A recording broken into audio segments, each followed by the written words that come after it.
वो सिर्फ झांसी की रानी नहीं थी, वो हर उस इंसान की उम्मीद थी जो अकेले हजारों से भिड़ने की हिम्मत रखता है। वो एक मां थी जिसने बेटे को पीठ पर बांधकर युद्ध किया। एक रानी थी जिसने दरबार में नहीं, रणभूमि में शासन किया। और एक आग थी जिसने अंग्रेजों के साम्राज्य की नींव हिला दी। इतिहास ने बहुत रानियां देखीं, कुछ जो हीरे पहनती थीं, कुछ जो नृत्य करती थीं, पर एक रानी ऐसी थी जो तलवार के साथ पैदा हुई थी, जिसने घुंघरू नहीं, घोड़े की टापें पहनी, जिसने श्रृंगार नहीं, युद्ध चुना। जिसे जब पूछा गया, क्या झांसी हमें दे दोगी, उसने आंखों में आंसू नहीं बल्कि एक चमकती हुई तलवार दिखाई। ये कहानी है रानी लक्ष्मीबाई की, एक बेटी की, एक पत्नी की, एक मां की और एक ऐसी रानी की जिसने यह सिद्ध किया कि जब नारी युद्ध में उतरती है तो विजय की परिभाषा बदल जाती है। 1828 का बनारस, गंगा के किनारे मंदिरों की घंटियों के बीच एक बच्ची जन्मी। नाम था मणिकर्णिका। पिता मोरोपंत तांबे, पेशवा के सेनानी। मां बचपन में चली गई, लेकिन पिता ने कहा, मणु, तू मेरे लिए बेटा है और झांसी के लिए रानी। छोटे हाथों में तलवार, छोटे पैरों में घोड़े की लगाम और दिल में आग।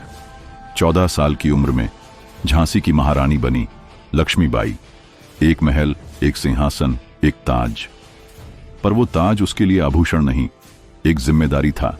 रानी होकर भी वो रथ चलाना नहीं भूली। घुड़सवारी और युद्ध उसका धर्म बना रहा। महल के गलियारों में जब दूसरी रानियां झूमर देखती थीं, वो तलवार की धार देखती थी। ईश्वर ने उसे मां बनाया, पर उसकी गोद ज्यादा समय के लिए भरी न रह सकी। पति भी चला गया। अब वो अकेली थी, पर टूटी नहीं। जब राजा गए तो रानी ने कहा, अब मैं ही मेरी झांसी की रक्षक हूं। और फिर डालहौजी आया। उसने कहा, झांसी अब हमारी है। रानी ने कहा, मैं अपनी झांसी नहीं दूंगी। अब युद्ध शुरू हुआ था, पर यह युद्ध केवल तलवारों का नहीं, ये युद्ध था स्वाभिमान का। रानी ने औरतों को तलवार पकड़ाई। कहा, अगर झांसी को बचाना है तो हर बेटी को रक्षक बनना होगा। झलकारी बाई उसकी परछाई बन गई, सुंदर मुंदर उसका गर्व। और फिर हर गली में एक लक्ष्मीबाई तैयार होने लगी।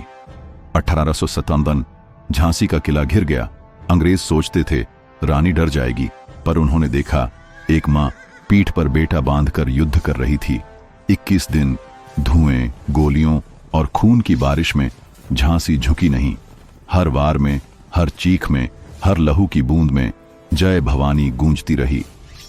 झलकारी बाई ने रानी का रूप लेकर स्वयं को बलिदान कर दिया। कह दिया, झांसी तो बची रहे। रानी कालपी गई, फिर ग्वालियर पहुंची। अब आखिरी युद्ध था, जहां या तो वो जीतती या अमर हो जाती। 18 जून 1818 रानी जख्मी थी, लेकिन युद्ध जारी रखा। अंत में जब शरीर ने जवाब दिया, तब भी रानी ने तलवार नहीं छोड़ी। और आखिरी सांस में उसके होंठों पर बस एक ही शब्द था, जय भवानी। अंग्रेजों ने उसका शव नहीं पाया, क्योंकि उसे जलाया गया इतनी अग्नि में कि अंग्रेज उसे छू भी न सके। रानी मरी नहीं, वो आज भी जिंदा है।